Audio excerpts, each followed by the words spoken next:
In what sounds stranger than fiction, a Kariba woman says she spent a night squaring off with a lioness. She escaped with injuries only after the feline gave up at daybreak. Winnet Zvingwari is recovering at Kariba District Hospital and claims she used a high-pitched voice and hand clapping to keep the feline at bay. Initially, the lion and lioness attacked her together, but the male one somehow lost interest and left. I was attacked by two lions, a male and female.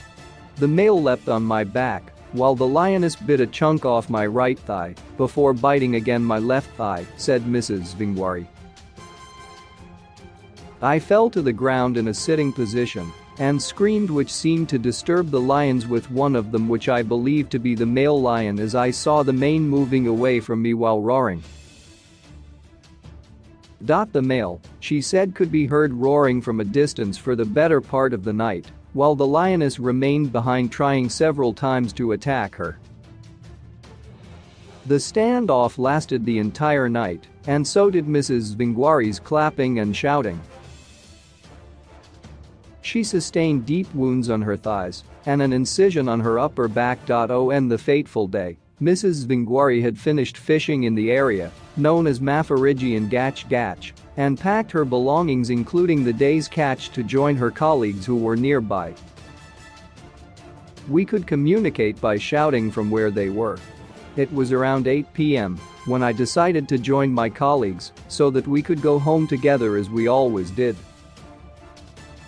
As I was walking with my belongings, I got into a depression that leads to a small river. That is when I was attacked.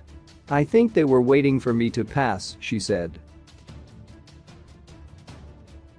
Mrs. Zvingwari is grateful to be alive, but remains confused as to how she managed the rare feat. Her colleagues could hear her cry for help, but they also feared being attacked. My fellow fishers could hear my cries for help, but they felt helpless and feared for their own lives. I kept shouting the whole night. I realized that I could not run away because I was hurt and bleeding profusely, she said. When I shook off the male lion that was at my back, I realized that I had a deep cut. The lioness moved a distance of about 5 meters and stared at me. Every time it tried to come to me, I would scream and clap my hands. We were like that the whole night. It only left as dawn was breaking. Even then I could not go anywhere. She waited for sunrise to shout again for help, and villagers and her husband came to her rescue and organized transport to hospital. The Herald visited Mrs. Zvingwari at her hospital bed, where she narrated her ordeal and how the incident has left her considering going back to her rural home in Uringu.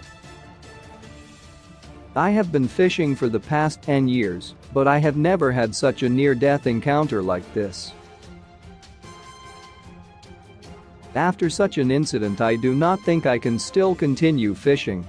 I now want to go back to my rural home and find something else to do, she said. I have been surviving by catching fish, which we sell in communal areas of Uringu and as far as Chikuti. On a normal day I can catch up to 16 kilograms, and that has been enough to sustain me and my family. But were they lions or there were other predators? She swears that she was attacked by lions on the fateful night as she crossed a rivulet separating her and some colleagues.